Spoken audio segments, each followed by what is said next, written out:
Bull's knees sink deeper into the muddy earth as another wave of grief crashes over him. 6 months. Half a year of waking up every morning to the crushing realization that Sarah won't be calling to complain about her professor's impossible deadlines, or to ask if he remembers where she left her favorite riding boots. The ranch house echoes with her absence, every room a museum of memories he can't bear to disturb. "I brought the newspaper clippings," he whispers to the headstone, his voice barely audible above the storm. From his jacket pocket, he pulls out rain-soaked articles about his latest rodeo coaching success. 3 of his students made it to nationals this year. "Remember how you used to say I was wasting my time with those kids? Called them my Project Bronx?" A bitter laugh escapes his throat. "Well, your old man's Project Bronx are making something of themselves." Behind the oak tree, Sarah's breath catches. She remembers those arguments, how she'd rolled her eyes at his endless patience with troubled teenagers who reminded him too much of his own wild youth. Now she watches him pull out a thermos of coffee, black, no sugar, the way she taught him to drink it during those long mornings checking cattle before school. Bull pours the steaming liquid onto the grave, a ritual he's performed every week since the funeral. "Still trying to convert you to proper coffee, baby girl. None of that fancy cream nonsense." His massive frame shudders as another sob breaks free. "God, Sarah, I'd give anything to argue with you about coffee one more time. About anything. You could lecture me about organic farming or complain about my music being too loud, and I'd just sit there grateful to hear your voice." The wind picks up, sending autumn leaves swirling around the cemetery like restless spirits. Bull pulls his collar tighter against the cold, but makes no move to leave. He never does. Every Thursday evening, he drives the 40 minutes from the Double Bar Ranch to Pine Ridge Cemetery, rain or shine, and stays until the groundskeeper politely asks him to go. "I keep thinking about that last fight we had," Bull continues, his words carried away by the wind. "About you moving to Denver after graduation. I was so damn stubborn telling you the city would eat you alive, that you belonged on the ranch." He wipes his nose with the back of his weathered hand. "Maybe if I'd supported your dreams instead of fighting them, maybe you wouldn't have been driving angry that night. Maybe you'd have seen that truck running the red light." Sarah presses her hand against the oak's rough bark, fighting every instinct screaming at her to run to him. The federal agents had shown her the fabricated accident report, the staged crime scene photos that were so convincing even she almost believed them for a moment.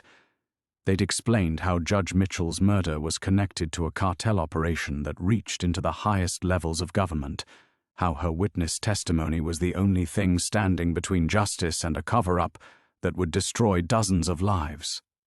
But they hadn't prepared her for this. For watching her father blame himself for her supposed death, for seeing the way grief has carved new lines into his weathered face and put a tremor in hands that once could break a wild bronc with gentle strength. Bull reaches into his jacket again and pulls out a small velvet box. "I was saving this for your graduation," he says, opening it to reveal a delicate silver necklace with a horseshoe pendant. "It was your mother's. Figured you'd earned the right to wear it after putting up with me for 25 years. His voice breaks completely now. "She'd be so proud of you, Sarah. You were everything good about both of us, and none of the stubborn foolishness." Lightning illuminates the cemetery again, and for a heart-stopping moment, Bull thinks he sees movement near the old oak tree. He squints through the rain, his grief-addled mind playing tricks on him.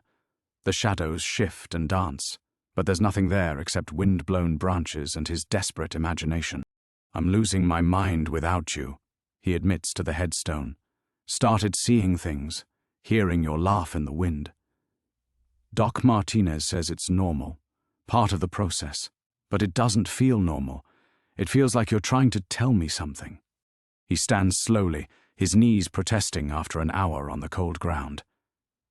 At his full height, he cuts an imposing figure even in grief, broad shoulders that have carried the weight of ranch work for 4 decades, hands scarred from countless encounters with barbed wire and ornery cattle, a face weathered by sun and wind into something resembling carved granite.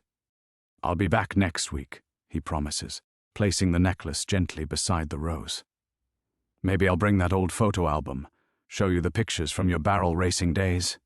As Bull walks toward his pickup truck, Sarah steps slightly out from behind the tree, her heart breaking with every heavy step he takes away from her. In the darkness, father and daughter are separated by 30 feet and a lie that keeps them both breathing but tears them apart with every passing day. The ancient Ford pickup groans to life on the third try, its diesel engine coughing like a 60-year-old smoker. Bull sits in the cab for a long moment, watching the cemetery disappear behind sheets of rain on his windshield. The drive back to the Double Bar Ranch stretches ahead of him. 40 minutes of empty highway and lonelier thoughts. By the time he pulls into the ranch's gravel driveway, it's past midnight. The main house sits dark and hollow against the storm, its windows reflecting nothing but his headlights. Bull cuts the engine and listens to the rain drumming on the truck's metal roof, delaying the inevitable return to rooms that still smell faintly of Sarah's vanilla perfume. The front porch creaks under his weight as he fumbles for keys with numb fingers. Inside, the silence hits him like a physical blow. No television murmuring from the living room, no textbooks scattered across the kitchen table, no riding boots kicked carelessly beside the door. Just the steady tick of the grandfather clock his father built 50 years ago, counting down moments in an empty house. Bull drops his soaked jacket on a chair and moves through the familiar darkness without turning on lights. In the kitchen, he opens the refrigerator and stares at its sparse contents. A half-empty carton of milk, some leftover pot roast, 3 bottles of beer. He closes it again without taking anything. The morning will come early, as it always does on a working ranch. By 5:30, he'll be checking on the cattle in the north pasture, making sure the storm hasn't damaged any fencing. By 7, his crew will arrive. Miguel Rodriguez, who's been working the ranch for 15 years, and Tommy Clearwater, a kid barely 19 who reminds Bull too much of himself at that age. They'll need direction for the day's work, and Bull will provide it because that's what ranch foremen do, because the cattle don't care about his grief. He climbs the stairs to his bedroom, each step a monumental effort. The hallway photo gallery watches him pass. Sarah, at age 5 on her first pony. Sarah, at 16, winning the county barrel racing championship. Sarah, at 22, graduating summa cum laude from South Dakota State. In the darkness, their eyes seem to follow him. His bedroom feels more like a prison cell these days. Bull sits heavily on the edge of the bed and pulls off his boots, letting them drop to the hardwood floor with dull thuds. The digital clock on his nightstand glows 12:47 a.m. In 5 hours, the alarm will shatter the silence, and he'll drag himself back into the routine that's kept him functional since the funeral. Through his window, lightning continues to flash across the Badlands, illuminating the rolling hills and ancient rock formations that have witnessed 1,000 storms. This land has been Morrison territory for 3 generations. His grandfather carved the original homestead from nothing but stubborn determination and back-breaking work. His father expanded it into a thriving cattle operation that weathered drought, recession, and every other disaster the Great Plains could throw at it. Bull always assumed Sarah would be the 4th generation. Even when she talked about Denver and city dreams, part of him believed she'd eventually come back. The land gets in your blood, he'd told her. Once it's there, nothing else will ever satisfy you completely. But the land feels poisoned now, tainted by loss, and the bitter knowledge that there won't be a 5th generation of Morrisons working these pastures. The phone on his nightstand remains stubbornly silent. For months after the accident, Bull found himself checking it obsessively, hoping for some impossible message, some sign that the whole nightmare was just a mistake. He'd call Sarah's number just to hear her voicemail greeting, until the cellular company finally disconnected the line. Rain patters against the window as Bull lies back on the pillow, still fully clothed. Sleep won't come easy. It never does anymore. Instead, he'll stare at the ceiling and replay conversations, wondering what he could have said differently, what he should have done to keep her safe. The weight of if-onlys and what-ifs presses down on his chest until breathing becomes a conscious effort. Somewhere in the distance, a coyote howls, its voice carrying across the storm-swept prairie. The sound echoes off the canyon walls, multiplying until it becomes a chorus of loneliness that matches the ache in Bull's chest. He closes his eyes and tries to remember Sarah's laugh, but the memory is already fading around the edges, becoming more ghost than reality. Tomorrow will bring the same routines that have sustained him through 6 months of grief. Coffee at dawn, cattle checks, equipment maintenance, paperwork in the small office where Sarah used to do her homework. The work provides structure, purpose, a reason to keep moving forward, even when every instinct screams at him to quit. But tonight, lying in the darkness with rain washing over the ranch like tears from a broken sky, Bull Morrison feels every one of his 58 years weighing on bones that have absorbed too much sorrow. The giant cowboy who once rode bulls for prize money and tamed wild horses with gentle hands now seems fragile as old leather, worn thin by grief and held together by sheer stubborn will. The phone's shrill ring cuts through the pre-dawn darkness like a blade, jolting Bull from the shallow sleep that's become his nightly refuge. For a disoriented moment, he thinks it might be Sarah, the way she used to call at ungodly hours during college, homesick and needing to hear his voice. But reality crashes back as he fumbles for the receiver, his weathered hands still trembling from dreams he can't quite remember. Morrison. His voice comes out as gravel, thick with exhaustion and the remnants of yesterday's tears at the cemetery. "Mr. Morrison, this is Deputy Collins with the Pennington County Sheriff's Office." The young man's voice carries a nervous edge that immediately sets Bull's nerves on fire. "I apologize for calling so early, sir, but we've had a situation." Bull swings his legs over the edge of the bed, instantly alert despite the fog in his head. "What kind of situation?"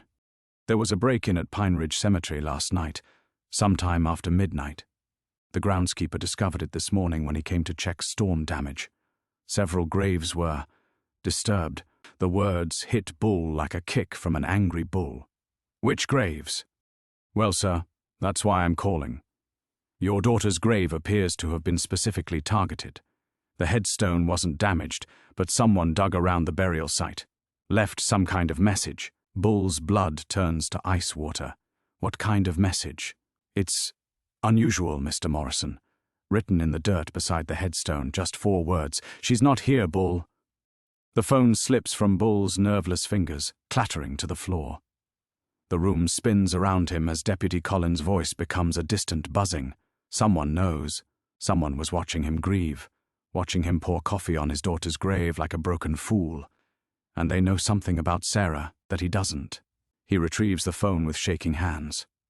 "I'm coming down there." "Sir, I should warn you, there's more. We found fresh tire tracks leading away from the cemetery, and there was an envelope left on your truck's windshield. Groundskeeper found it weighted down with a rock." "What's in the envelope?" "We haven't opened it, sir. It's addressed to you specifically. But Mr. Morrison, the handwriting looks like a woman's." The world tilts sideways. Bull grips the edge of his nightstand until his knuckles turn white, fighting the surge of hope and terror that threatens to overwhelm him. 6 months of grief, 6 months of replaying that phone call from the state trooper, 6 months of believing his daughter was gone forever. And now someone is playing games with her memory. "Don't touch anything else," Bull manages. "I'll be there in 20 minutes." He dresses with mechanical precision, his mind racing through possibilities. Grave robbers were common enough, but they usually targeted valuables, not messages. This felt personal, intentional. The handwriting detail gnaws at him. Sarah's penmanship had always been distinctive, a careful script their third-grade teacher had praised as elegant beyond her years. The storm has passed, leaving the morning air crisp and clean. Bull's pickup roars to life on the first try this time, as if sensing the urgency. He drives faster than safe on the winding county roads, his massive frame hunched forward over the steering wheel like a man heading into battle. Pine Ridge Cemetery looks different in daylight. Smaller, more vulnerable.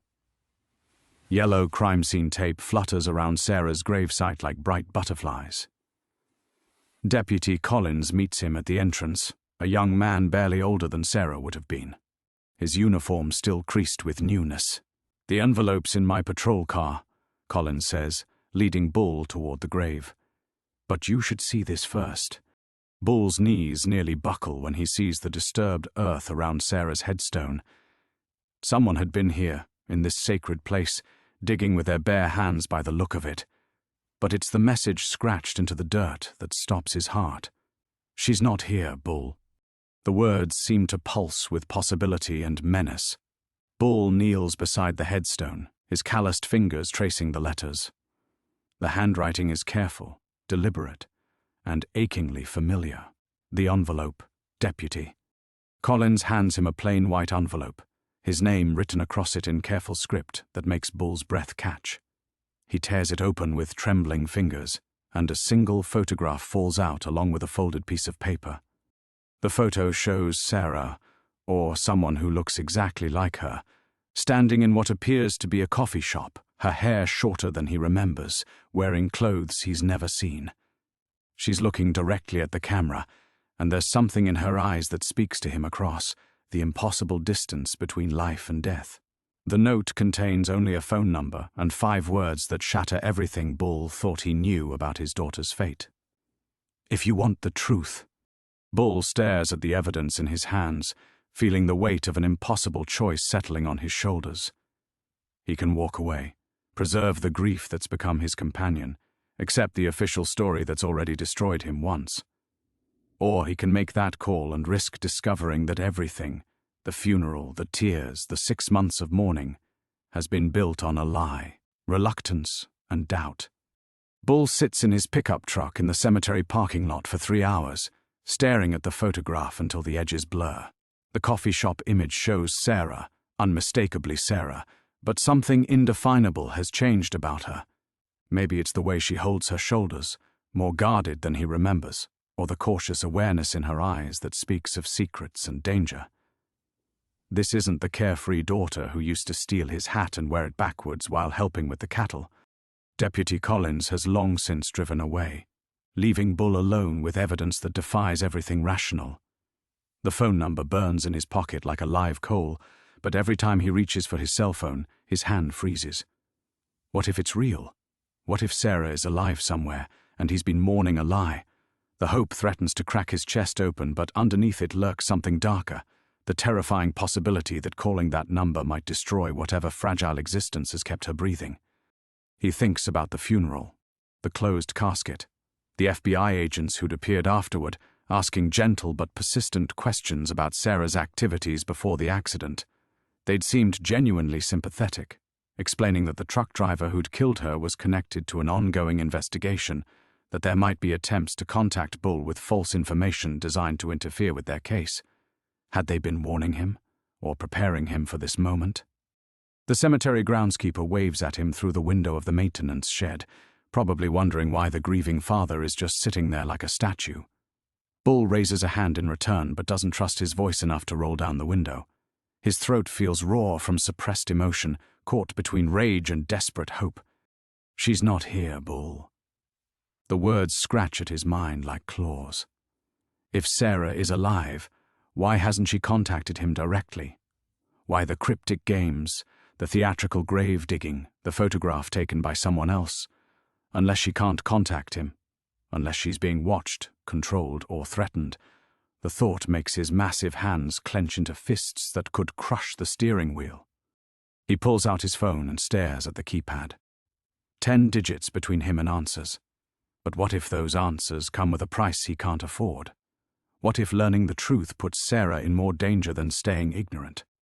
The FBI agents had been very clear about the truck driver's connections to dangerous people, very clear about the importance of letting the investigation proceed without interference. Bull's mind races through the months since the funeral, searching for inconsistencies he might have missed. The accident scene had been cleaned up by the time he'd arrived. The body had been too damaged for viewing, they'd said. Even the personal effects returned to him had seemed strangely impersonal, clothing he recognized but couldn't quite place, jewelry that might have been Sarah's but somehow felt wrong in his hands. A meadowlark lands on his truck's hood, cocking its head at him with bright, curious eyes. Sarah had loved meadowlarks, claimed they brought good luck. The bird stays for a long moment, as if delivering a message, then takes flight toward the western hills where the Double Bar Ranch sprawls across 40,000 acres of grassland and responsibility. The ranch. His crew would be wondering where he was by now. Miguel would handle the morning routine without complaint, but Tommy would be lost without direction for the day's work. The cattle needed checking after last night's storm, and there were 3 sections of fence down in the north pasture from yesterday's wind. Normal life, productive life, the life that's kept him functional when grief threatened to drown him. But normal life also means accepting Sarah's death, continuing to visit her grave every Thursday, pouring coffee onto empty ground while she might be drinking coffee in some distant city, watching strangers and wondering if her father will ever find the courage to answer a simple phone call. Bull starts the truck's engine, then immediately shuts it off. The photograph seems to pulse against his shirt pocket like a second heartbeat. If he drives away now, if he destroys the number and pretends this morning never happened, maybe the questions will fade. Maybe he can return to the clean simplicity of grief, to the straightforward pain of loss that he's learned to carry like familiar weight. But the doubt has already taken root. Every prayer he's whispered at Sarah's graveside, every tear he's shed for her memory, every night he's cursed God for taking her, all of it might be built on manufactured lies, the possibility that his daughter is alive somewhere, breathing and thinking and maybe even missing him, makes the status quo unbearable. The sun climbs higher, warming the truck's cab and making the photograph's glossy surface reflect his weathered face. In the coffee shop image, Sarah's expression seems to shift in the changing light, sometimes hopeful, sometimes afraid. Bull traces her features with one calloused fingertip and feels his resolve crumbling like wind-eroded stone. He reaches for his phone one more time, then stops. Not here. Not in the cemetery where he's said goodbye to her so many times. Whatever comes next, truth or heartbreak or something worse, it can't happen in the shadow of a headstone that might mark nothing but an empty grave. Bull drives away from Pine Ridge Cemetery for what he knows will be the last time, as a man who believes his daughter is dead. The gravel crunches under his tires like breaking bones, and in his rearview mirror, the headstone bearing Sarah's name grows smaller until it disappears entirely behind the rolling hills. But the weight in his chest doesn't diminish with distance. If anything, it grows heavier, transformed from the familiar ache of grief into something sharper and more dangerous, the weight of a decision that will change everything. He doesn't go home. The Double Bar Ranch represents the old Bull Morrison, the man who accepted official stories and buried his daughter with quiet dignity. Instead, he finds himself driving toward Rapid City on highways he's traveled 1,000 times, but which now feel like passages into foreign territory. The photograph burns against his ribs with each heartbeat, a talisman of possibility that makes his hands shake on the steering wheel. 20 miles outside of town, Bull pulls into the parking lot of the Sunrise Diner, a truck stop where he's eaten breakfast countless times over the years. But today he walks past the entrance and around to the back of the building, where a single picnic table sits beneath a dying cottonwood tree. The isolation feels necessary. Whatever he's about to learn, whatever door he's about to open, it can't happen in a place where his neighbors might overhear the giant Cowboy's world collapse. The phone number seems to glow on the crumpled paper as he smooths it against the weathered table. His cell phone feels heavier than a branding iron in his massive hands. Bull stares at the keypad and realizes he's standing at the edge of an abyss that has no bottom. Once he makes this call, there's no returning to the simple pain of mourning. No more Thursday visits to pour coffee on consecrated ground. No more clean grief that at least has the virtue of finality. His finger hovers over the first digit. Around him, the October wind carries the scent of dying grass and distant snow, the smell of a world transitioning into something colder and more unforgiving. A semi-truck roars past on the highway, its horn echoing across the prairie like a funeral dirge. Bull thinks about Sarah at age 7, standing in this same parking lot after her first barrel racing lesson, her face streaked with tears because she'd fallen off her horse. "Sometimes you gotta get back on even when you're scared," he'd told her then. "Sometimes doing the brave thing is the only choice that lets you sleep at night." The irony isn't lost on him. For 6 months he's been the one who fell off, and now his 7-year-old daughter's wisdom echoes across the years, daring him to climb back into a saddle that might buck him into oblivion. He dials the number. The phone rings once, twice. Bull's heart hammers against his ribs like a caged animal trying to escape. 3 rings. Maybe no one will answer. Maybe this is all an elaborate hoax designed to torture a grieving father. 4 rings. Hello, Bull. The voice stops his world.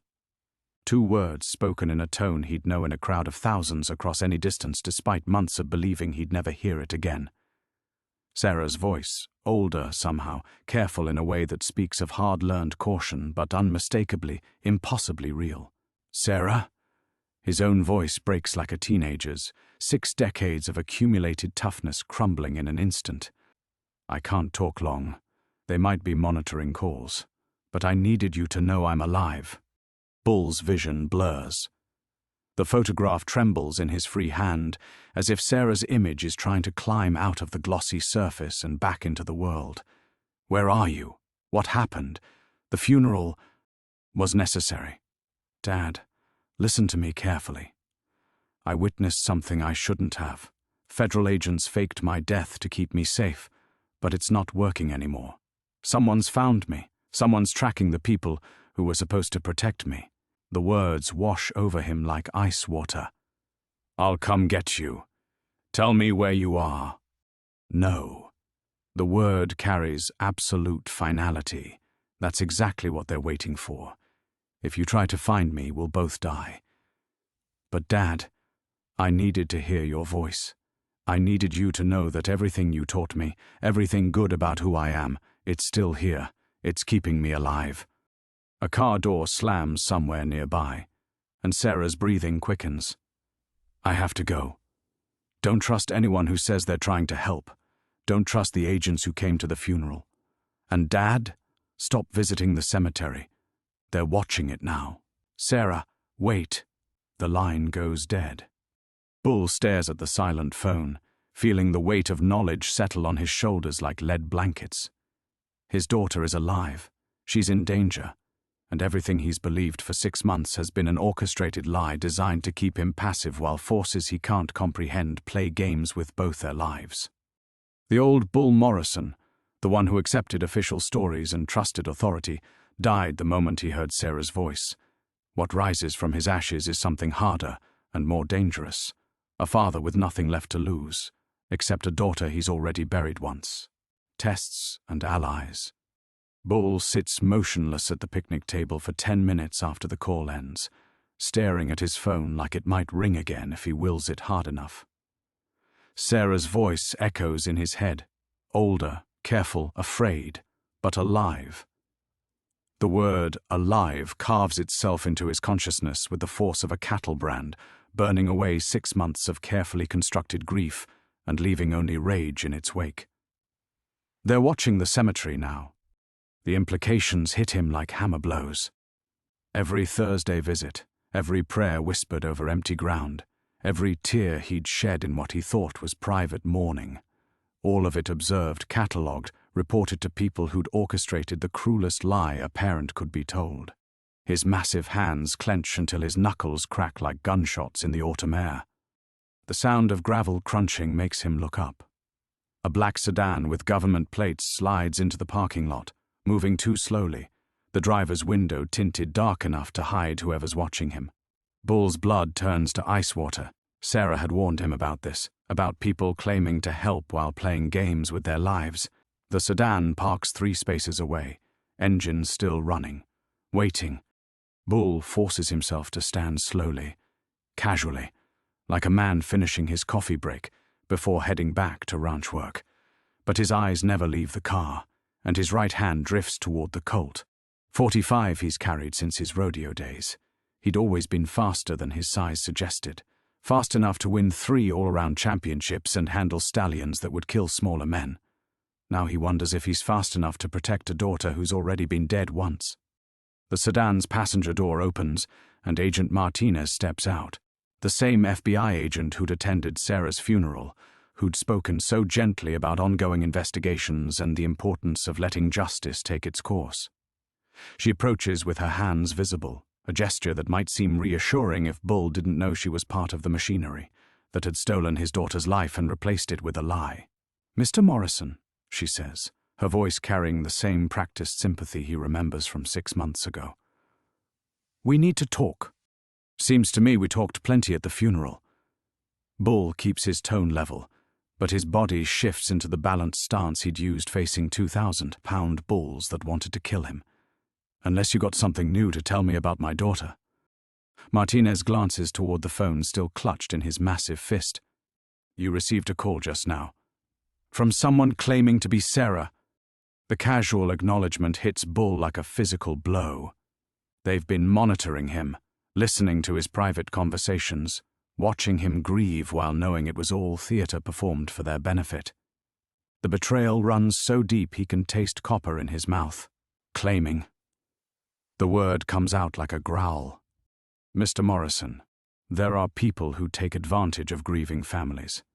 People who've studied the details of your daughter's case and use that information to... You telling me that wasn't my daughter's voice? Martinez hesitates, and in that pause, Bull sees the truth she's trying to conceal. She knows exactly whose voice was on that phone call. She knows because she's part of the apparatus that's kept Sarah hidden while letting her father believe she was dead. The situation is more complicated than you understand, Martinez says finally. Sarah witnessed something that put her in immediate danger. The decision to stage her death wasn't made lightly, but it was the only way to keep her alive while we dismantled the threat.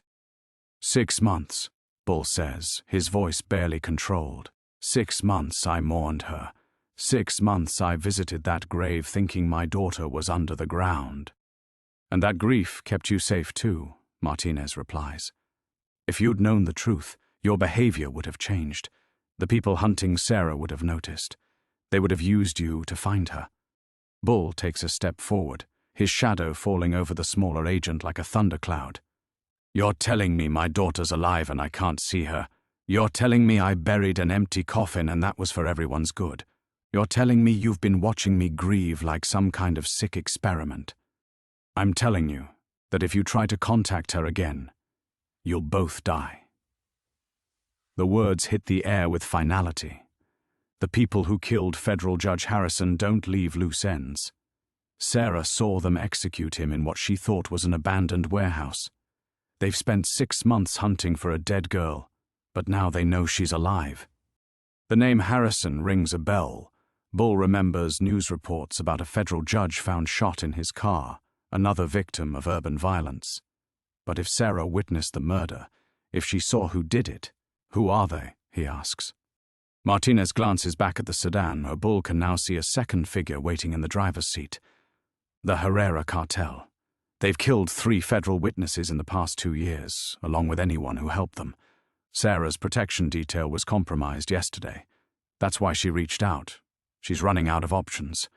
The weight of it settles on Bull's shoulders like a yoke built for oxen. His daughter is alive but hunted, protected by people who've already failed once, running from killers who've made murder their profession. And he's supposed to sit in South Dakota and pretend she's still dead while strangers play with her life. What do you want from me? He asks. Nothing, Martinez says. Stay away. Mourn your daughter. Let us do our job. But Bull sees something else in her eyes, a flicker of desperation that suggests the FBI's job isn't going as planned. Sarah had said someone was tracking the people who were supposed to protect her. Maybe the hunters have become the hunted, and maybe Agent Martinez needs something from Bull Morrison more than she's willing to admit. The game has new rules now, and Bull intends to learn them all. The silence stretches between Bull and Agent Martinez like a wire pulled too tight, ready to snap. Bull watches her carefully, noting how her eyes dart toward the sedan, how her hand rests casually near her weapon, how her breathing has quickened despite her controlled demeanor. Everything about her posture screams desperation wrapped in federal authority. Your job, Bull repeats slowly, tasting the words like they might be poisoned. 6 months of your job, and my daughter's still running. 6 months of your job, and she's calling me because the people you trusted to protect her can't be trusted anymore. Martinez's jaw tightens. The Witness Protection Program has successfully relocated over 18,000 people since... I don't give a damn about 18,000 people. Bull's voice carries the rumble of distant thunder. I care about one girl who watched her father cry over an empty grave while you played puppet master with both our lives.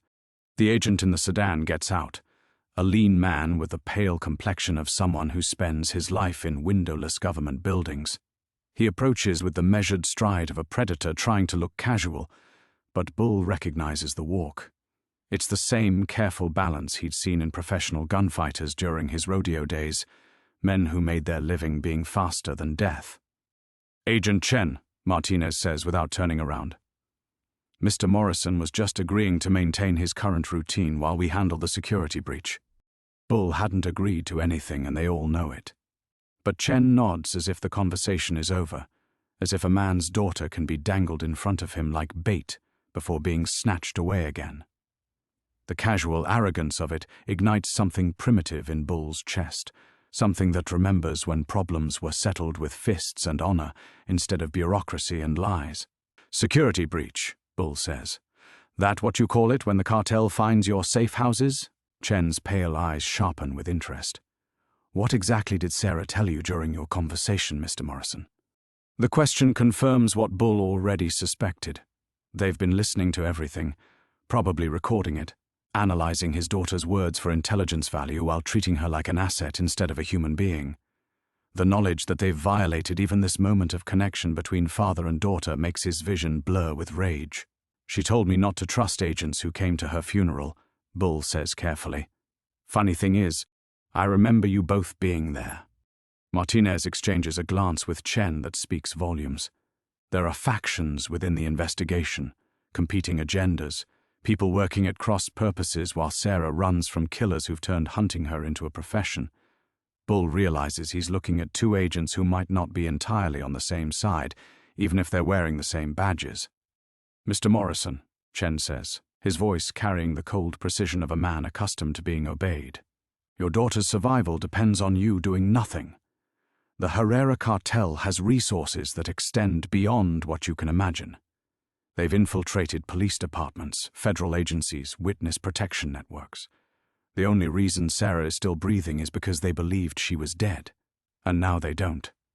"Now they don't," Martinez confirms, "which means every phone call, every attempt to contact her, every deviation from your normal routine puts her in more danger. They're watching you, Mr. Morrison. They have been since yesterday." Bull's skin prickles with the awareness of being observed, hunted, used as bait in a trap he doesn't understand. But instead of fear, he feels something else rising in his chest, the same cold fury that had once made him champion of the most dangerous sport in America. Bull riders learned to think clearly when death was 8 seconds away. Everything else was just a longer ride on a meaner horse. "So, what's the plan?" he asks. "I go back to my ranch, pretend my daughter's still dead, while you people figure out how to keep her alive with the same competence you've shown so far."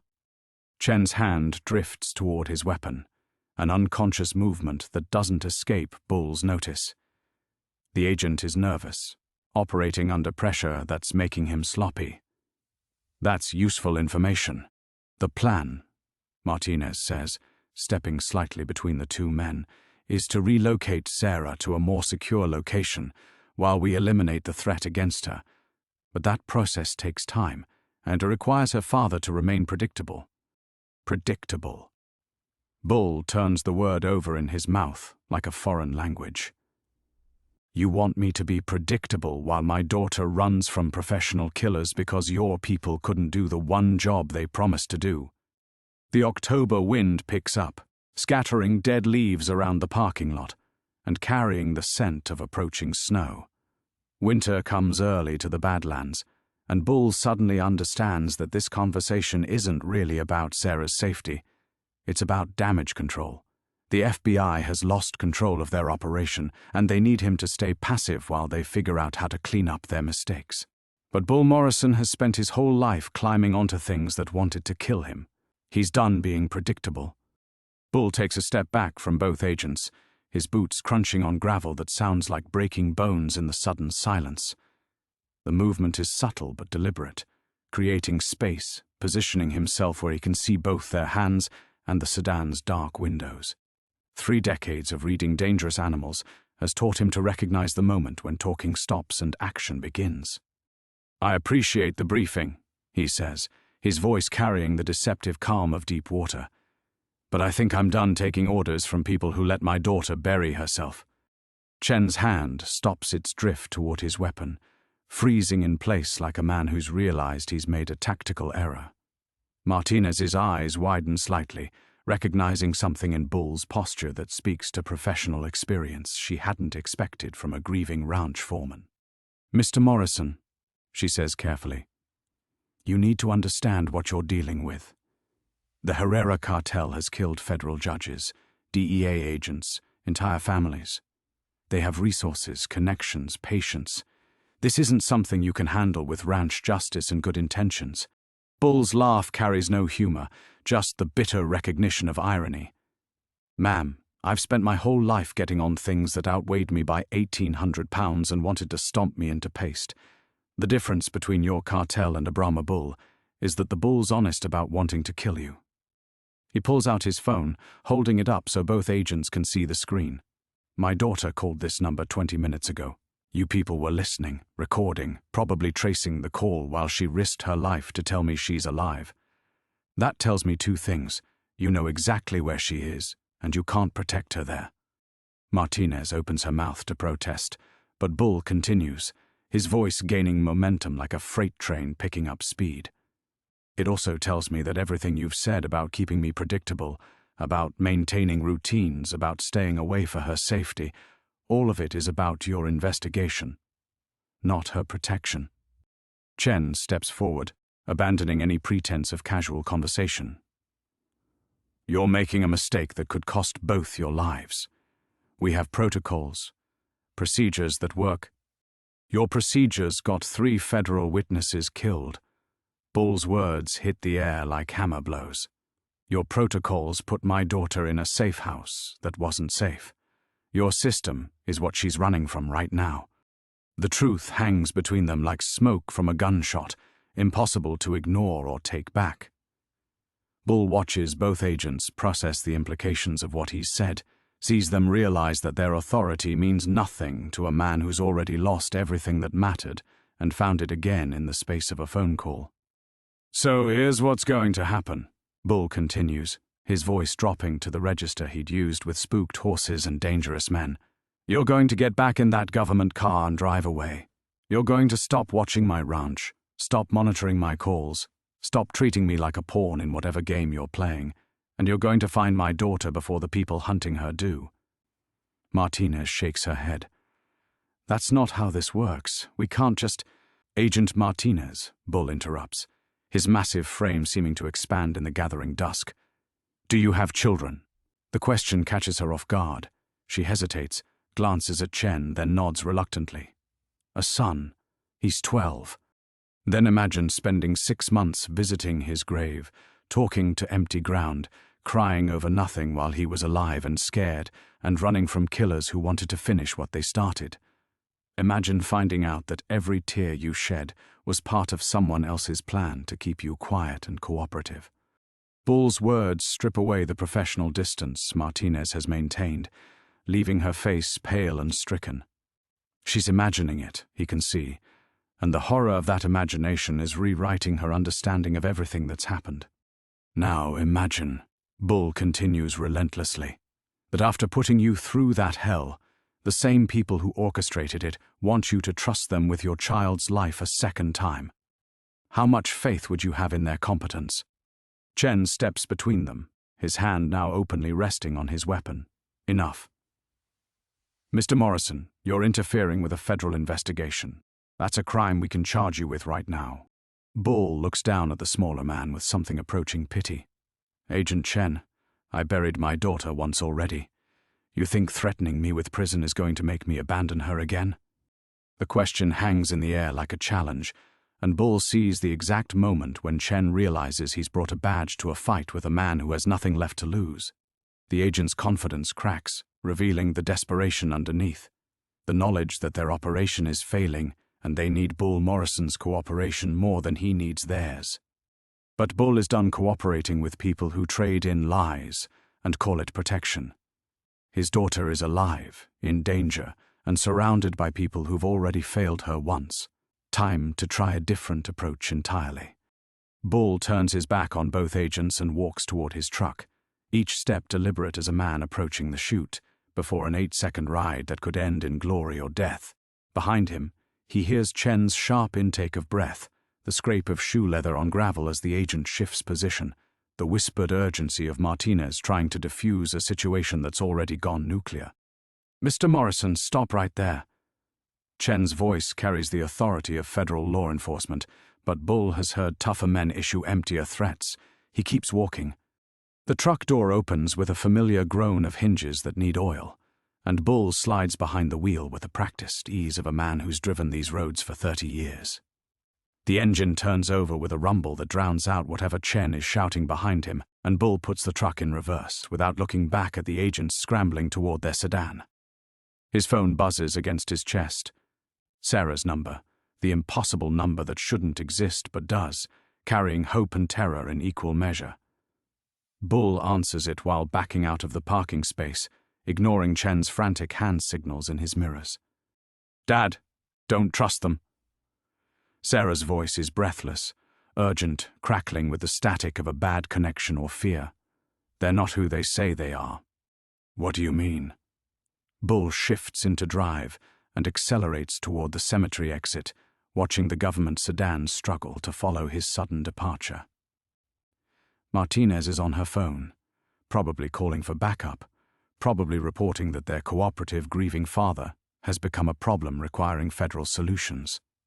"Agent Martinez was here," Sarah says, and Bull's blood turns to ice water in his veins. "At the safe house. Yesterday morning, before it was compromised. She was asking questions about what I remembered, what I told the other agents, who I might have contacted."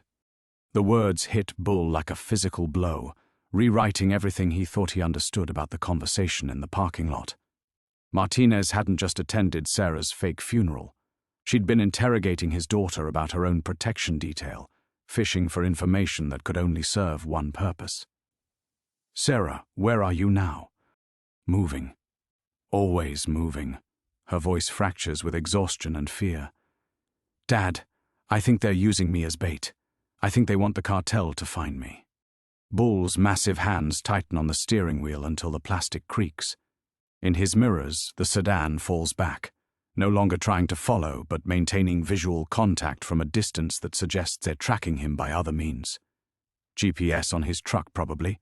Electronic surveillance he'd never thought to check for, because he'd trusted people who buried his daughter alive. "Listen to me," he says, forcing his voice to remain steady while his world collapses around him. "I'm coming to get you. Tell me where—" The line goes dead. Bull stares at his phone's dark screen, feeling the last anchor to his daughter snap like a rope under too much weight. He calls back immediately, gets a recording that the number is no longer in service, tries again with the same result. Sarah has vanished back into the nightmare that the FBI has made of her life, and Bull is alone on a dark highway, with nothing but questions, and the growing certainty that he's been played by professionals. The sedan is still behind him, close enough to maintain surveillance but far enough back to avoid confrontation. They know where he's going, back to his ranch, back to the routine they want him to maintain, back to being predictable while his daughter runs from killers who might be wearing federal badges. Bull thinks about Martinez's questions in the parking lot, her careful probing about what Sarah had told him, her visible desperation when he'd refused to cooperate. He thinks about Chen's nervous energy, his quick reach for his weapon, his obvious relief when the conversation had ended without violence. He thinks about two agents attending a funeral for a girl they knew was alive, watching a father grieve over an empty grave, taking notes on his emotional responses for their psychological profiles. The truth settles in his chest like a tumor. The FBI hasn't lost control of their operation. This is their operation. Sarah is bait, and he's been the unwitting angler holding the line while federal agents use his daughter to catch bigger fish. The safe house wasn't compromised. It was exposed deliberately, forcing Sarah to run so the cartel would follow, leading them into whatever trap the FBI has prepared. But something has gone wrong. Sarah has broken the script by contacting him, by refusing to play her assigned role in their deadly theater. Now they need Bull to help them reel her back in, to be the grieving father who convinces his daughter to trust the same people who faked her death. Bull Morrison pulls over on the empty highway and sits in the darkness, understanding for the first time that he isn't trying to save his daughter from the cartel. He's trying to save her from the people who are supposed to protect her, and he has no idea how. The silence stretches like barbed wire across Bull's chest as he sits motionless in his truck on the empty highway, engine idling, headlights cutting pale wounds through the October darkness. Behind him, the government sedan maintains its distance, like a buzzard waiting for something to die. Ahead lies nothing but endless asphalt, disappearing into the Badlands night, every mile marker another step away from his daughter and deeper into a maze of lies he's only beginning to understand. Bull's phone rests in his palm like a dead thing, its black screen reflecting his face in fractured pieces. Sarah's voice echoes in his memory. They're not who they say they are. And suddenly the past 6 months rearrange themselves into a different picture entirely. Every condolence call from Agent Martinez, every routine check-in, every gentle suggestion that he should focus on healing instead of asking questions. Not grief counseling, intelligence gathering. The realization hits him with the force of 2 tons of angry bull. They've been studying him, watching him grieve, cataloging his emotional responses, learning exactly how much pressure a father can take before he breaks. The FBI hasn't just stolen his daughter, they've stolen his grief, turned his love into a weapon against her.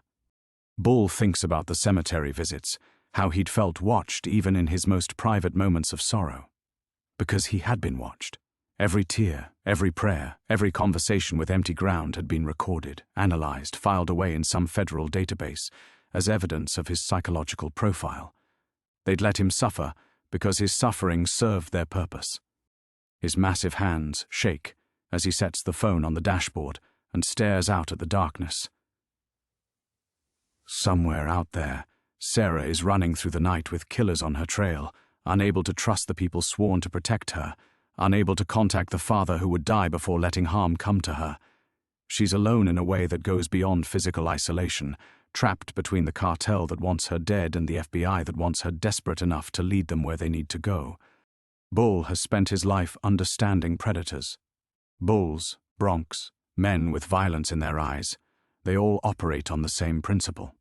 They test their prey, probe for weakness, wait for the perfect moment to strike. The FBI has been testing Sarah for months, keeping her scared and isolated and dependent, wearing down her resistance until she becomes the perfect bait for their trap. But Sarah Morrison is her father's daughter, and Bull's blood doesn't run easy. The government sedan's headlights flicker in his mirrors as the agents inside grow impatient with his roadside pause. They want him moving, want him following the script they've written for the grieving father who doesn't ask inconvenient questions. They need him predictable because unpredictable fathers who know their daughters are alive tend to do unpredictable things.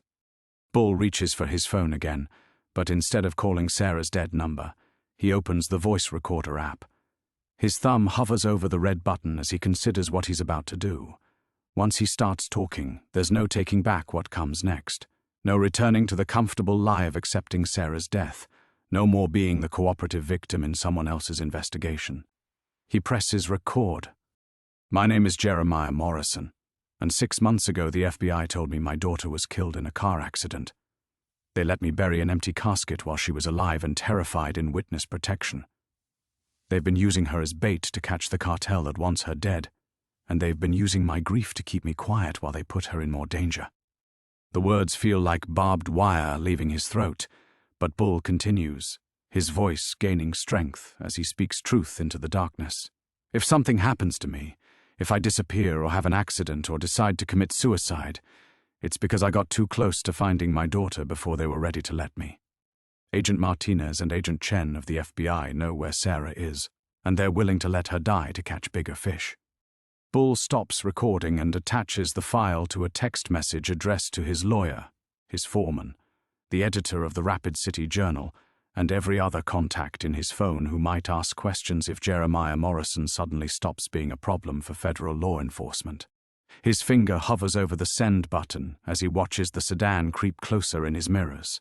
Insurance policy. Dead man's switch. Whatever they call it in the spy movies Sarah used to watch. Bull Morrison hits send and feels something fundamental shift in his chest, like tectonic plates finding a new arrangement after an earthquake. He's done being predictable, done being managed, done letting other people decide whether his daughter lives or dies. He puts the truck in drive and pulls back onto the highway.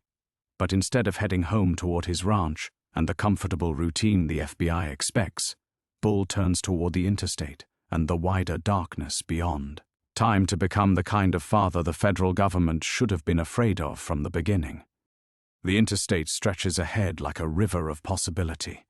18-wheelers thundering past Bull's truck with their cargo of honest commerce and straightforward destinations. In his rearview mirror, the government sedan struggles to keep pace without being obvious about it. The agents inside probably radioing for instructions they've never needed before. Bull Morrison has gone off script, and federal law enforcement doesn't like improvisation. Bull drives through the night with the methodical patience of a man who's spent decades waiting for 8-second rides that could change everything. Every mile puts distance between him and the life the FBI expects him to return to. The grieving father routine, the predictable ranch schedule, the comfortable lies about his daughter's grave. But distance isn't destination, and Bull needs more than highway miles to find Sarah. He needs allies. The truck stop outside Kadoka appears like a island of light in the prairie darkness. Its diesel pumps and 24-hour diner promising the kind of anonymity that comes with cash transactions and no questions asked. Bull pulls into the parking lot between two semis, their bulk providing cover from the highway where government sedans might be prowling. The insurance message he sent earlier has probably triggered alarms in federal databases by now, marking him as a problem requiring immediate management. Good. Let them scramble. Inside the diner, Bull orders coffee he doesn't want, and pie he won't eat, choosing a booth with clear sightlines to both entrances and the parking lot beyond. The waitress, maybe 60, with the weathered competence of a woman who's seen everything the road can offer, pours his coffee without comment. In a place like this, a giant man sitting alone at midnight drinking coffee and staring at his phone isn't even worth noticing. Bull scrolls through his contacts, looking for names that carry weight beyond his ranch and the insular world of South Dakota cattle operations. Sarah's journalism professor at State. The sheriff from 3 counties over who owes Bull a favor from a poker game that ended badly for everyone except Bull. His ex-brother-in-law, who works cybersecurity for a company that asks fewer questions than it should about its clients. Each name represents a choice between staying invisible and building the kind of network that might actually locate one terrified girl in a country full of places to hide. Bull thinks about Sarah's voice on the phone, always moving, and realizes that finding her won't require federal resources or government databases. It'll require the kind of people who understand that sometimes the authorities are the problem, not the solution. He starts with Jake Clearwater, the sheriff who'd grown up on the reservation before law school, and 20 years of learning which laws matter and which ones just get in the way of justice. Jake's phone rings 3 times before a gravelly voice answers with the wariness of a lawman who knows midnight calls rarely bring good news. Bull. Jesus, what time is it? Time for me to ask that favor you owe me, Bull says, keeping his voice low, even though the nearest customer is 4 booths away and absorbed in his own midnight coffee ritual. And time for you to decide whether you want to help the FBI cover up their mistakes or help me save my daughter's life. The silence stretches long enough for Jake to process the implications of what he's hearing. When he speaks again, his voice carries the careful neutrality of a man who's survived by knowing when to ask questions and when to just listen. Your daughter's been dead for 6 months, Bull. I was at the funeral. So were the FBI agents who faked her death, Bull replies, watching through the window as a sedan with government plates cruises slowly past the truck stop, its occupants undoubtedly running facial recognition on the security cameras. Sarah called me tonight. She's alive, she's running, and the people who are supposed to protect her are using her as bait. Bull can almost hear the wheels turning in Jake's head, the sheriff's instincts warring with his respect for federal jurisdiction and proper procedure. But Jake Clearwater has spent 2 decades watching federal law enforcement treat the reservation like a convenient place to dump problems and claim jurisdiction when it serves their purposes. "What do you need?" Jake asks finally. "Off the books, access to traffic cameras, cell tower data, anything that might track a vehicle moving fast through the region. And I need it without official requests or federal notifications. That's asking me to break about 15 laws. That's asking you to help me save my daughter from the people who broke her trust and mine." Bull's voice carries the weight of absolute certainty. "Jake, they let me grieve for 6 months while she was alive and scared. They're willing to let her die to catch bigger fish. How many laws is that worth breaking?" The question hangs between them like a challenge to everything Jake Clearwater became a sheriff to protect. Bull waits, watching the government sedan circle back for another pass, knowing that his next move depends on whether one honest lawman is willing to choose justice over procedure. "Give me an hour," Jake says. "And Bull, after this, we're even." Bull ends the call and signals the waitress for more coffee he won't drink. Outside, the sedan has parked where its occupants can watch the diner while pretending to rest. They're waiting for him to run out of ideas and head home like a good, predictable father. They're going to be waiting a long time. Bull sits in the diner booth for exactly 1 hour, watching the government sedan through rain-streaked windows while the coffee grows cold in his cup. The agents inside aren't even pretending to be subtle anymore. One stands outside smoking cigarettes he doesn't want. The other talks into a radio with the urgent gestures of someone receiving instructions from superiors who don't like losing control of their assets. When his phone buzzes with Jake Clearwater's callback, Bull knows from the sheriff's tone that something has shifted in the night. "You were right about the federal involvement," Jake says without preamble. "But Bull, you're not going to like what I found." Bull presses the phone tighter to his ear, his free hand gripping the coffee cup hard enough to crack ceramic. "Tell me." 3 hours ago, a cell tower in Wyoming picked up a phone registered to a Jennifer Walsh. That's one of the identities the feds have been rotating for your daughter. The phone pinged twice near Casper, then went dark. But here's the thing. Traffic cameras caught a convoy of black SUVs heading toward that same area about an hour before the phone went active. The blood in Bull's veins turns to ice water. Convoy. 4 vehicles, federal plates, moving like they owned the highway. "Bull, this isn't a protection detail anymore. This is an operation, and your daughter's at the center of it." Bull stares out at the sedan in the parking lot, understanding with sudden clarity that the agents watching him aren't his real problem. They're babysitters, assigned to keep the grieving father busy while the real players move pieces on a board he's never been allowed to see. Sarah isn't just bait. She's the final act of whatever trap the FBI has been building for months. "There's more," Jake continues. "I ran the vehicle registrations through some unofficial channels. 2 of those SUVs are registered to a private security firm with ties to cartel money laundering. Bull, I think your daughter's protection detail includes the same people who want her dead." The revelation hits Bull like a physical blow, rewriting everything he thought he understood about Sarah's situation. The FBI hasn't lost control of their operation. They've sold it, traded his daughter's life for whatever bigger fish they're trying to catch, using private contractors to do the work their badges won't let them do officially. Bull thinks about Martinez's questions in the parking lot, her desperate need to know what Sarah had told him. Not because she was protecting Sarah, but because she needed to know how much their compromised operation had been exposed. Chen's nervousness hadn't been about cartel threats. It had been about keeping Bull ignorant of how deeply the corruption ran. "Jake, I need more than information now," Bull says, his voice carrying the weight of absolute commitment. "I need transportation they can't track, weapons they don't know about, and a way to reach Wyoming without federal oversight." "Bull, what you're talking about?" "What I'm talking about is saving my daughter from the people who are supposed to protect her." Bull watches through the window as the smoking agent answers his own phone, his body language shifting from bored surveillance to urgent alert. They've been playing a long game with Sarah's life, and it's about to end badly for everyone except them. The silence stretches between them while Jake Clearwater makes the kind of decision that ends careers or saves lives, Rarely both. When he speaks again, his voice carries the resignation of a man who's chosen his side in a war he didn't start. There's a ranch about 60 miles north of your position. Owners, a friend who understands that sometimes the law and justice point in different directions.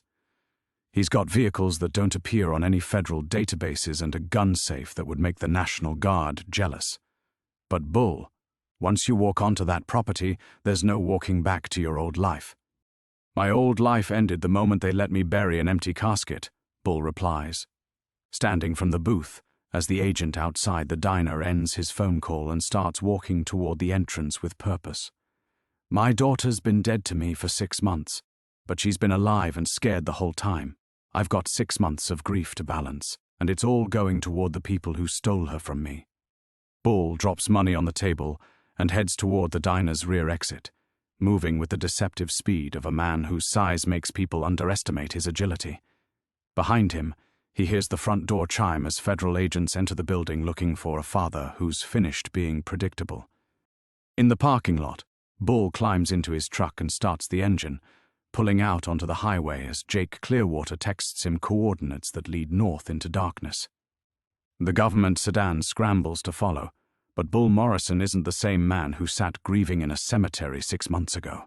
He's a father who knows his daughter is alive, and he's done letting other people decide whether she stays that way. The final confrontation is coming, and this time, Bull intends to write the ending himself.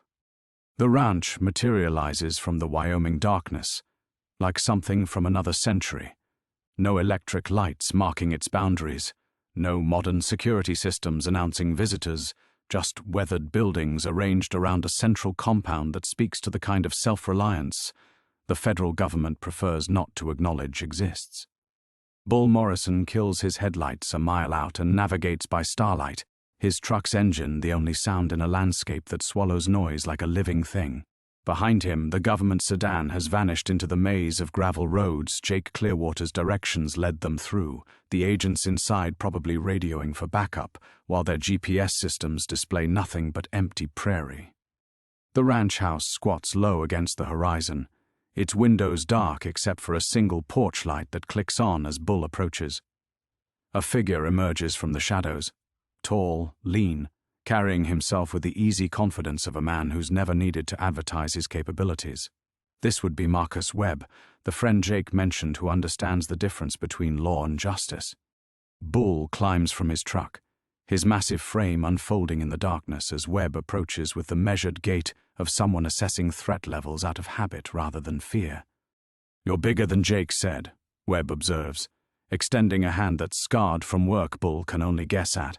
"But then, Jake said you were coming to collect a daughter the government stole from you, so I figured you'd be substantial."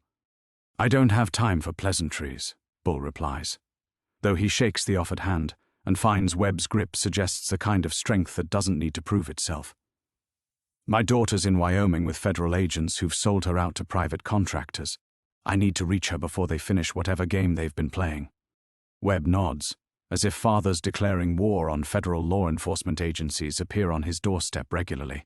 "Jake filled me in on the basics. FBI witness protection that turned into something uglier. Cartel money buying cooperation from people who swore oaths to serve justice." He turns toward a large outbuilding that looms beyond the house. "Let's get you equipped for the kind of conversation that changes minds permanently." Inside the building, Bull discovers what Jake meant about Webb's preparations. The space contains enough firepower to outfit a small army: rifles, handguns, tactical gear, communication equipment that looks military grade, and vehicles that bear no resemblance to anything found on civilian lots. Everything arranged with the methodical precision of someone who's spent years preparing for conflicts the authorities insist can't happen. "Your basic problem," Webb says, pulling a canvas tarp off a matte black pickup that looks like it could drive through a brick wall without noticing, "is that you're thinking like a civilian. FBI, private contractors, cartel killers, they're all just predators working different territories. You want to save your daughter, you need to become a bigger predator than any of them." Bull examines the modified truck, reinforced chassis, bulletproof glass, communications array that could probably reach satellites, storage compartments for equipment that definitely isn't available at sporting goods stores. This isn't transportation, it's a weapons system disguised as a vehicle. I've spent my life understanding predators, Bull says, running his hand along the truck's armored flanks. Bulls that'll kill you if you show fear, broncs that test every rider for weakness, men who mistake size for strength until they learn different. But what the FBI's done, this is something else. No, Webb corrects, selecting body armor from a rack that holds equipment in sizes ranging from small to bull-sized. This is exactly the same thing, just with government badges and federal budgets. They identified your daughter as prey, isolated her from her support systems, kept her dependent and scared while they used her to bait bigger prey. Classic predator behavior.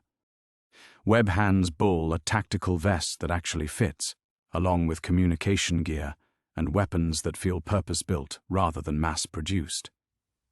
Difference is, predators like that expect their prey to stay prey. They don't plan for prey that turns around and starts hunting back. Bull straps on the equipment, feeling each piece settle into place like armor he's worn his whole life without knowing it. The grieving father who sat in cemetery darkness 6 months ago is disappearing, replaced by something the FBI's psychological profiles never accounted for, a man who's discovered that his daughter's death was a lie designed to break him, and who's decided to break back. Jake's information puts the federal convoy near Casper 3 hours ago, Webb continues, powering up the truck's communication systems. Traffic cameras show them heading toward an abandoned mining facility in the mountains, isolated, defensible, perfect for the kind of operation that needs to disappear from official records. Bull climbs into the driver's seat, his hands finding controls that respond like extensions of his will. Through the windshield, the Wyoming darkness beckons with the promise of answers written in blood and federal corruption. "Time to go collect your daughter," Webb says, stepping back as Bull starts the engine. "And time to teach some government employees why fathers like you don't stay buried with empty caskets." The truck rolls into darkness, carrying a father toward the final test of everything he's learned about love, loss, and the price of truth. The abandoned mining facility emerges from the Wyoming mountains like a wound in the earth, its skeletal structures and rusted equipment scattered across terraces carved into living rock. Bull cuts the engine 2 miles out and approaches on foot through terrain that would challenge a mountain goat, the tactical gear Webb provided moving with him like a second skin as he navigates loose shale and wind-carved stone. Through military-grade binoculars, he watches the federal operation unfold in the valley below. 4 black SUVs arranged in a defensive perimeter around the main processing building, their headlights creating overlapping pools of harsh illumination that turn the abandoned facility into an amphitheater. Men move between the vehicles with the practiced efficiency of a coordinated team, some wearing FBI tactical gear, others in the unmarked clothing of private contractors who answer to different masters. At the center of it all, illuminated like a performer on stage, Sarah Morrison sits zip-tied to a metal chair outside the processing building. Even at distance, Bull can see she's lost weight during her months in federal protection, her journalist's confidence replaced by the hollow-eyed wariness of someone who's learned that the people promising safety are often the most dangerous of all. Bull counts at least 12 operatives, a mixture of federal agents and private security whose weapons and positioning suggest they're expecting company. Agent Martinez moves between the groups like a conductor orchestrating a symphony of betrayal, her radio communications animated with the urgency of someone coordinating multiple moving pieces. The trap's architecture becomes clear as Bull studies the scene. Sarah isn't bait anymore.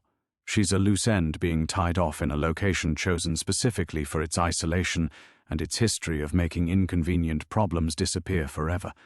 The cartel representatives will arrive soon, drawn by whatever information the FBI has fed them about a witness ready to testify. Both Sarah and the cartel members will die in what the official reports will describe as a tragic firefight that claimed all participants. Bull thinks about the 6 months he spent grieving at an empty grave while his daughter lived in terror, and feels something cold and final settle in his chest. These people, Agents and contractors alike have treated Sarah's life like a commodity to be traded for career advancement and federal budget allocations. They've counted on her father's grief, making him predictable, controllable, safely contained within acceptable parameters of behavior. They've miscalculated badly. Moving through darkness that conceals him like water, Bull begins his descent toward the facility. The terrain works in his favor. Decades of mining operations have created a maze of abandoned equipment, collapsed structures, and shadowed approaches that render the operatives' defensive positioning nearly useless. They've arranged themselves to repel an assault from the access road, not from a father who's willing to climb down cliff faces to reach his daughter. The first sentry dies without making a sound, Bull's massive hands ending the man's life with the same efficiency he once used to handle unbroken horses. The contractor's body disappears into the shadows between rusted mining equipment, his radio and weapons redistributing to someone who has better uses for them. The second sentry turns at a sound that might have been wind through metal framework and finds 6'7" of paternal vengeance materializing from darkness like judgment itself. Bull's hands close around the man's throat before he can raise his weapon, and federal training proves inadequate against the focused rage of a father who spent months believing his daughter was dead. By the time Bull reaches the perimeter of the main facility, 2 operatives have simply vanished from their posts without radio contact or explanation. Agent Martinez's voice carries across the mountain air, sharp with growing concern as she tries to raise the missing sentries while maintaining coordination with whatever larger operation depends on Sarah Morrison dying in federal custody. Bull studies his daughter through the scope of a tactical rifle he's appropriated from federal resources, watching her scan the darkness with the alert tension of someone who's learned to recognize opportunity when predators make mistakes. Sarah knows something is changing in the night around her, and she's preparing to move when circumstances shift in her favor. The moment arrives when headlights appear on the access road. 3 vehicles climbing toward the facility with the deliberate pace of people approaching a prearranged meeting. The cartel representatives, arriving for their part in the FBI's orchestrated finale that will eliminate both loose ends and inconvenient witnesses in a single deniable operation. Martinez's attention shifts toward the approaching vehicles, her radio chatter increasing as she coordinates the final phase of whatever deal she's struck. Private contractors adjust their positions to create overlapping fields of fire, their weapons trained on approach routes that will funnel the cartel team into a killing ground disguised as a prisoner exchange. Bull Morrison rises from the shadows like something from Sarah's childhood nightmares, made protective flesh, his massive frame silhouetted against the starlit sky as he steps into the circle of harsh illumination surrounding his daughter. In his hands, the appropriated rifle points not toward the approaching cartel vehicles, but toward Agent Martinez and the federal operatives, who've spent 6 months trading his daughter's life for their operational objectives. "Sarah," he calls across the wind-carved stone and rusted metal, his voice carrying the weight of paternal love and federal betrayal. "Time to come home." The silence that follows Bull's declaration stretches like a held breath, broken only by the wind through rusted metal and the distant rumble of cartel vehicles climbing toward their appointment with death. Agent Martinez freezes mid-gesture, her radio halfway to her lips, as her carefully orchestrated finale transforms into something beyond her control. "Bull Morrison," she calls across the kill zone, her voice carrying forced calm that doesn't match the panic flickering in her eyes. "You need to step back. Your daughter is safe, but only if you don't interfere with federal operations." Bull's laugh carries no humor, only the bitter recognition of lies finally exposed. "Federal operations? Is that what you call selling my daughter to the same cartel that wants her dead?" His rifle doesn't waver from Martinez's center mass. 6 months of grieving an empty casket while you used her as bait for whatever promotion you thought this would buy you. Sarah struggles against her restraints, her voice cutting through the mountain air with desperate urgency. "Dad, it's a trap. The contractors work for the cartel. They're going to kill everyone and blame it on." "Shut her up," Martinez snaps at the nearest contractor, but Bull's rifle swings toward the man with predatory speed. "Touch my daughter and die where you stand," Bull growls, his words carrying the absolute certainty of a father who's already lost everything that mattered. Matter of fact, cut her loose right now, or I start teaching federal employees about the consequences of stealing other people's children. The contractor hesitates, caught between Martinez's authority and the massive rifle barrel tracking his movement. Around the perimeter, other operatives adjust their positions, weapons rising toward Bull while trying to maintain coverage on the approaching cartel vehicles. The tactical situation dissolves into chaos as loyalties split between federal paychecks and private contracts. "You don't understand the bigger picture," Martinez says, her composure cracking as the cartel headlights grow brighter on the access road. "Your daughter witnessed a federal judge's murder. The people coming up that road have unlimited resources and no boundaries. The only way to end this is to convince them she's dead, permanently dead, along with everyone who might have heard her testimony." Bull processes the admission with the cold clarity of absolute rage. "So you fake her death, terrify her for 6 months, then actually kill her to clean up your mess. Federal justice at its finest." He advances through the harsh lighting, his massive frame absorbing the illumination like something carved from the mountain itself. "Except you forgot one variable in your equation." "What's that?" Martinez demands, her hand drifting toward her sidearm with the desperation of someone whose carefully laid plans are disintegrating. "You forgot that fathers like me don't stay buried with empty caskets." The first shots come not from Bull's rifle, but from the cartel vehicles as they reach the facility and find federal operatives in positions that suggest ambush rather than negotiation. Muzzle flashes strobe through the darkness as private contractors return fire, their loyalties finally clarified by gunpowder and federal blood. Bull moves through the chaos like violence given form, his appropriated rifle speaking with methodical precision as he cuts down contractors who've been paid to eliminate his daughter. Each shot represents months of grief converted to focused purpose, paternal love transformed into something the FBI's psychological profiles never anticipated. "Dad!" Sarah screams as a stray bullet sparks off the metal chair beside her head. "The zip ties! I can't get free!" Bull reaches his daughter as the firefight intensifies around them, cartel killers and federal operatives discovering their mutual betrayal through overlapping fields of automatic weapons fire. His hands work at Sarah's restraints, while his body shields her from the crossfire that's turning the abandoned facility into an abattoir. "I thought you were dead," he whispers against her hair as the plastic restraints part. 6 months of thinking I'd lost you forever." "I know, Dad. I watched you at the cemetery.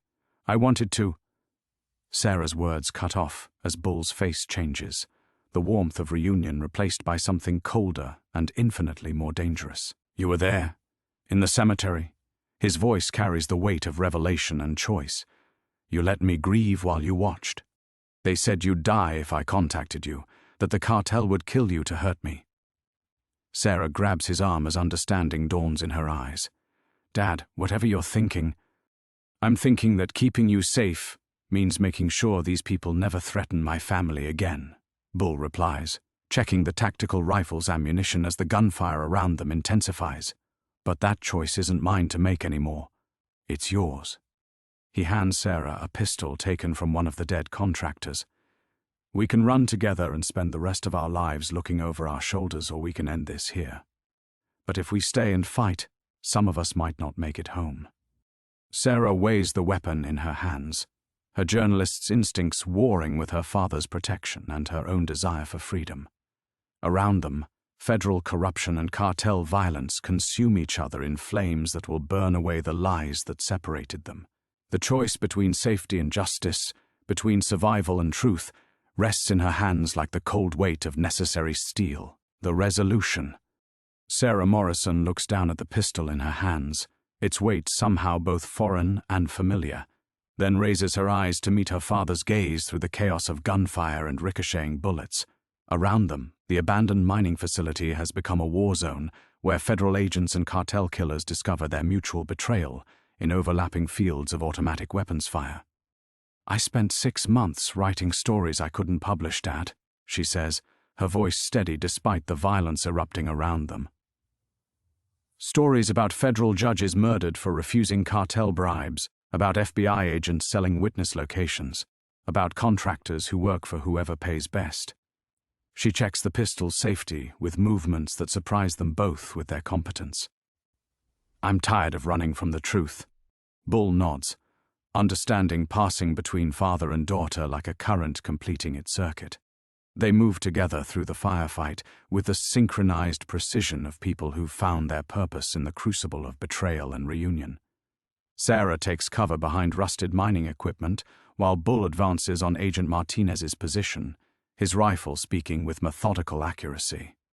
The battle resolves itself with brutal efficiency. Cartel killers, expecting to eliminate a terrified witness in a controlled environment, instead find themselves caught in crossfire between federal operatives whose loyalties fractured the moment bullets started flying. Private contractors discover that their divided allegiances leave them exposed to enemies on multiple sides. Agent Martinez dies behind an overturned table, her radio still crackling with urgent transmissions from federal supervisors who will spend years explaining how a routine witness protection transfer became a mountain massacre. Her last words are a curse directed at Bull Morrison, the grieving father whose psychological profile never predicted this level of focused lethality. When the shooting stops, the silence feels heavier than the gunfire. Bull and Sarah stand amid bodies scattered across terraces carved from living stone, surrounded by the detritus of federal corruption and cartel violence. The harsh illumination from abandoned vehicles casts everything in stark relief, the price of truth measured in blood and empty brass casings. "Is it over?" Sarah asks, her voice carrying the hollow exhaustion of someone who's lived in fear for too long. Bull surveys the carnage, counting bodies and checking for survivors with the methodical precision of someone who understands that wounded predators are often the most dangerous. 3 cartel members dead by the access road, 4 FBI agents and 6 private contractors scattered around the main facility, Agent Martinez bleeding out beside her overturned command post. "The shooting's over," he says finally. "But the truth, that's just getting started." Sarah moves through the scene with her journalist's instincts fully engaged, collecting evidence with the practiced efficiency of someone who's spent months preparing for this moment. Cell phones containing encrypted communications, laptops with federal case files that will never see courtroom light, documents that map the intersection of government authority and criminal enterprise with bureaucratic precision. "They kept everything," she says, amazement creeping into her voice as she examines Martinez's files. "Names, dates, bank transfers. It's all here, Dad. Every corrupt deal, every murdered witness, every time they traded justice for operational convenience." Bull watches his daughter work, seeing the woman she's become during their forced separation. The terrified girl who watched a federal judge's murder has transformed into something harder and infinitely more dangerous, an investigative journalist with nothing left to lose and evidence that will topple careers from Washington to Mexico City. "What happens now?" he asks, though he suspects he already knows the answer. Sarah looks up from the scattered documents, her eyes reflecting the harsh illumination from abandoned vehicles. "Now I write the story they tried to kill me to prevent. Every name, every date, every detail of how the FBI sold witness protection to the highest bidder." She gestures toward the bodies littering the facility. "They wanted to bury the truth with us, but instead, they handed us proof of everything." The distant sound of helicopters grows louder, federal backup finally arriving to find their carefully orchestrated operation transformed into something that will require congressional investigations and career-ending explanations. Bull and Sarah gather the most damaging evidence, moving with the efficiency of people who understand that their window for escape is measured in minutes. They reach Webb's armored truck as the first helicopters crest the mountain ridges, their searchlights sweeping the facility like mechanical vultures. Bull starts the engine while Sarah secures the evidence that will become her father's vindication and the FBI's worst nightmare. 6 months of thinking you were dead," Bull says as they drive into the Wyoming darkness, leaving the federal disaster behind them. 6 months of grieving an empty grave while you lived in terror." "But we're both alive now," Sarah replies, her hand finding his across the center console. "And we have the truth." The truck disappears into mountain darkness, carrying a father and daughter toward a reckoning that will be written in newspaper, headlines, and congressional testimony rather than blood and bullets. The return. The Morrison Ranch appears through dawn light like something from another life, its weathered buildings and familiar fences unchanged, despite the months of deception that separated Bull from this place. He guides Webb's armored truck down the gravel drive with hands that remember every rut and curve. But everything feels different now. Not the landscape, but the man returning to it.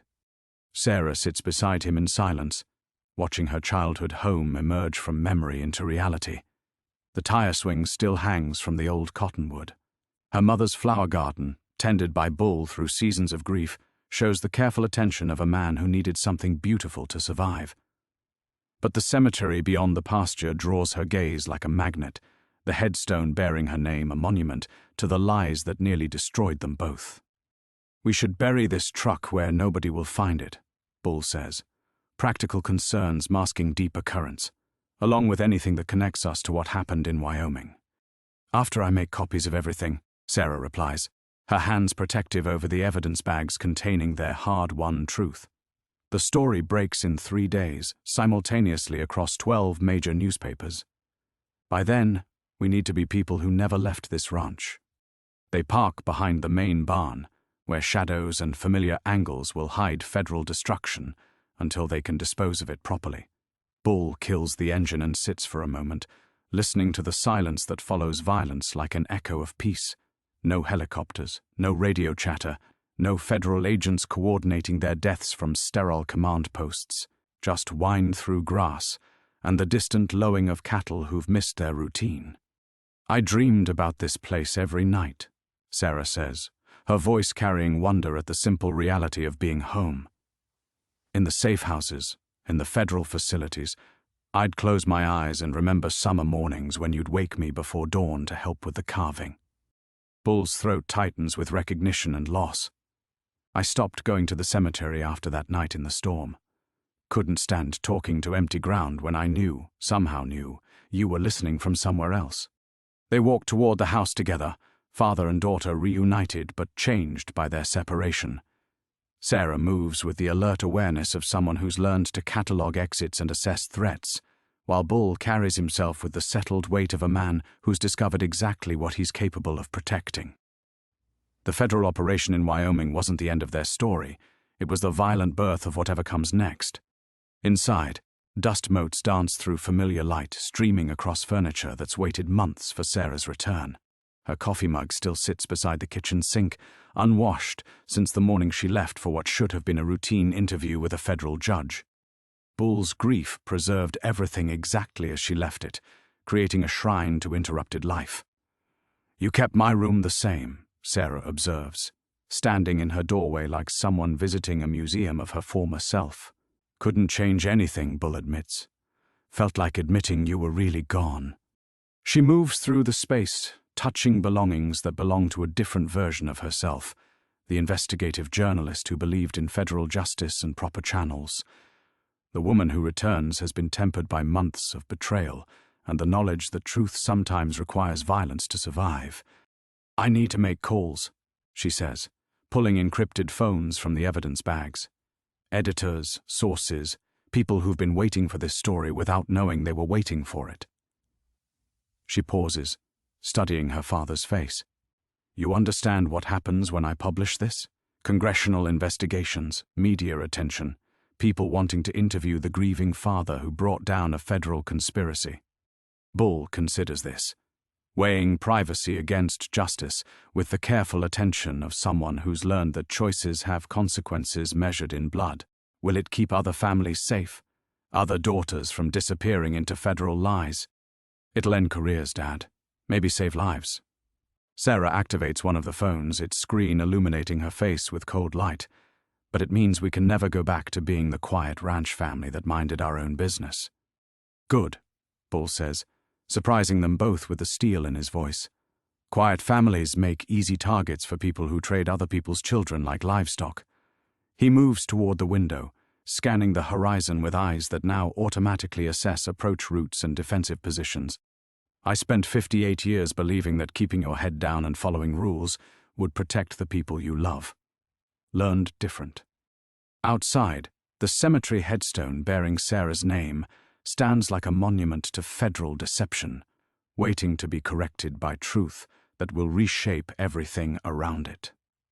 But inside the Morrison house, a father and daughter prepare to transform their private justice into public reckoning. Sarah begins dialing numbers that will connect their mountain violence to newsroom deadlines, while Bull checks weapons and watches approaches with the methodical attention of a man who's learned that protection requires constant vigilance. They're home. But they're different now. The ranch remains unchanged, but the people who protect it have been forged into something harder in the crucible of betrayal and reunion, a family that federal bureaucrats should have left alone. The new beginning. 3 months after Sarah's story breaks across front pages from Washington to Los Angeles, the Morrison Ranch settles into rhythms that feel both familiar and forever changed.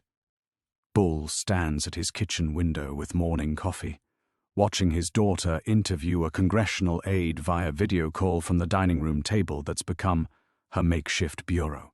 Stacks of federal documents compete for space with her laptop, creating organized chaos that speaks to investigations still unfolding. The cemetery headstone has been replaced with a simple marker reading, "Here lies federal deception, died October 2023. Sarah's idea, executed with Bull's methodical precision on a cold November morning when the first congressional subpoenas arrived. Senator Williams wants to know if you'll testify publicly about the psychological operations they used against you," Sarah calls from her impromptu office. "The cameras would be—" "No cameras," Bull interrupts, his voice carrying the finality of a man who's learned to set boundaries. "They can have my written statement and depositions, but I'm not performing grief for congressional theater." Sarah nods, understanding in her expression. She's conducted dozens of interviews, testified before 3 committees, and watched her investigative series win awards that feel hollow compared to simply being home.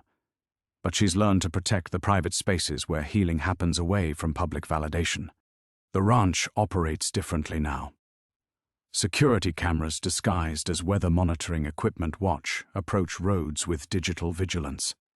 Bull's morning routine includes checking encrypted communications from other families contacted by federal agents, offering witness protection that sounds more like organized disappearance. They've become an informal clearinghouse for people who need to verify whether their government is protecting or predating them. "Mrs. Chen from Portland is driving down next week," Sarah says, ending her call and moving to pour coffee. Her daughter witnessed a DEA agent taking cartel money, and suddenly the family needs to disappear for their own safety. Sound familiar? Bull grunts acknowledgement, his attention split between Sarah's words and the dust cloud rising from their access road. Visitors arrive regularly now, journalists wanting follow-up interviews, federal investigators trying to contain the damage, families seeking advice on dealing with agencies that traffic in manufactured truth. The truck belongs to Tom Webb, who's become a monthly presence since Wyoming. The former sheriff brings news from investigations he's conducting independently, following threads that connect their mountain violence to similar federal operations across 3 states. His visits provide professional updates and something approaching friendship forged in combat. 17 agents fired, 4 indicted, and Senator Martinez, Agent Martinez's wife, has announced she won, seek re-election, Webb reports, settling into the kitchen chair that's become his unofficial seat. "Your story opened floodgates that won't close anytime soon." Sarah documents everything with the methodical attention of someone who understands that truth requires constant maintenance. Her journalism has evolved from investigating stories to becoming the story, then transcending into something larger, a catalyst for systemic change that reaches beyond individual corruption into institutional accountability. "The most satisfying part," she says, reviewing notes from her latest congressional testimony, "isn't the careers we ended or the headlines we generated. It's the phone calls from families who didn't disappear because they knew to ask the right questions first." Bull watches his daughter work, seeing the woman who emerged from 6 months of federal deception and mountain violence. She's harder now, more careful with trust, but something essential survived unchanged, the stubborn idealism that believes truth matters enough to risk everything defending it. The same quality that nearly got her killed now protects other families from similar betrayal. The sunset routine has become sacred. Bull and Sarah walk to the cemetery together, not to mourn manufactured death, but to witness the daily resurrection of simple life. The ranch spreads around them unchanged, grass and cattle and wind that carries no federal lies, just the honest scent of home. "Do you miss it?" Bull asks as they settle on the porch steps, watching darkness claim the horizon. "The woman you were before all this started?" Sarah considers the question with the careful attention it deserves. She believed that justice happened in courtrooms and newsrooms, that good people in government would protect innocent families. She leans against her father's shoulder, drawing comfort from his massive presence. "I miss that certainty. But I wouldn't trade knowing the truth for the comfort of believing lies." Bull understands. He's become someone who checks locks twice and keeps rifles closer than federal law recommends. But he's also a father who shares morning coffee with his living daughter instead of talking to empty graves. The transformation feels like emerging from a long illness. Weakened in some ways, stronger in others, grateful for simple realities that federal manipulation made impossible. Inside the house, Sarah's encrypted phones remain silent for the first time in weeks. Tomorrow will bring new interviews, fresh investigations, congressional testimony that reshapes how America understands the intersection of protection and control. But tonight offers the luxury of family dinner and familiar conversations, ordinary moments that feel extraordinary after believing they were lost forever. They're home, finally and completely, carrying scars that transformed them into protectors of truth that bureaucrats tried to bury with manufactured grief.